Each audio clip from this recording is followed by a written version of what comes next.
everyone, it's Deborah. A lot of you want me to talk about some of my escapades in the police department, so I have to start off somewhere. I took police science courses in college, and then when I went to the police academy, my children were very, very young. I mean, like just out of diapers young. I didn't have time to study for the test, but I did make the top graduate, and my picture is in the Hall of Honors 40 some years ago.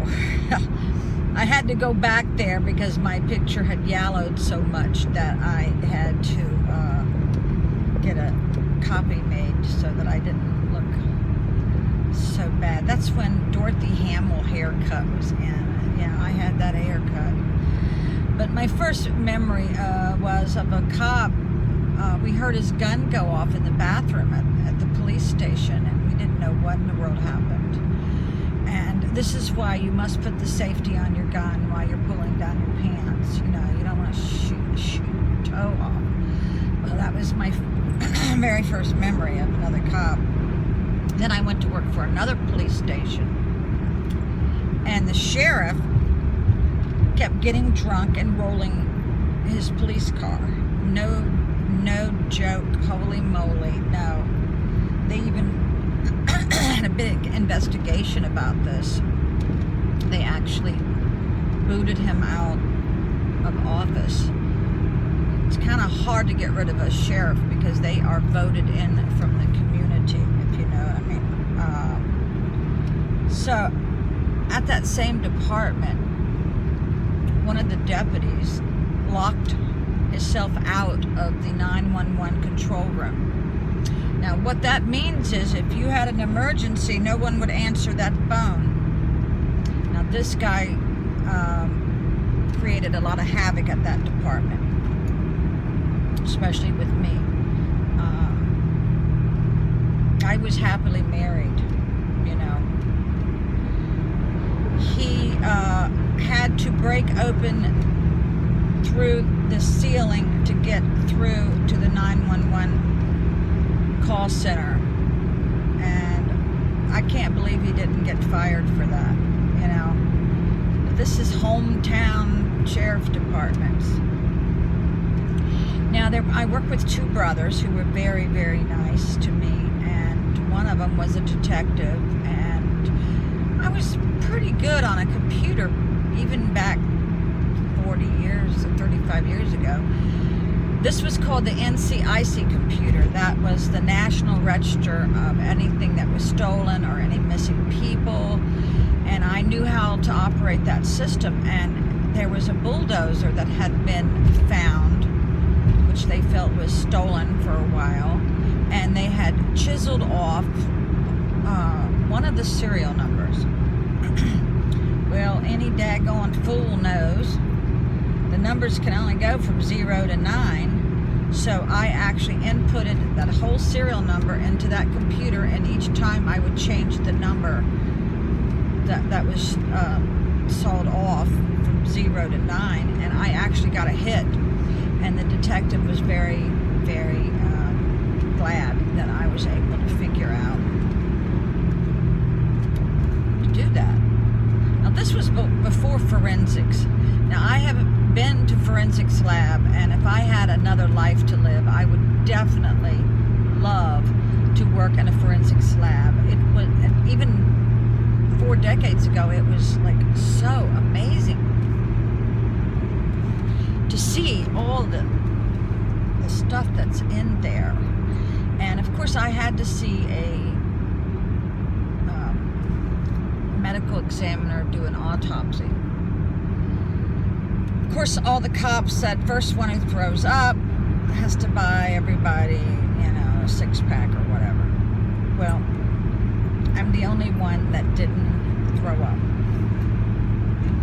And it was of a lady. She was laid spread-eagled on the gurney, poor thing, and we had to guess also how she died. Well, none of us could do that, So the medical examiner said that she had escaped from a mental hospital and a tractor trailer hit her. And I kept saying to myself, please don't let these men mock this poor woman, because, you know, you have to have a certain amount of respect for the dead. So I did not throw up, and on the way back, as soon as I got home, I threw up, because the smell is like no other smell you will ever smell in your whole life. It's like, it's horrible, putrid, you know, it's just horrible. I still remember everything about that day. And I remember the medical examiner was eating a sandwich. Yeah.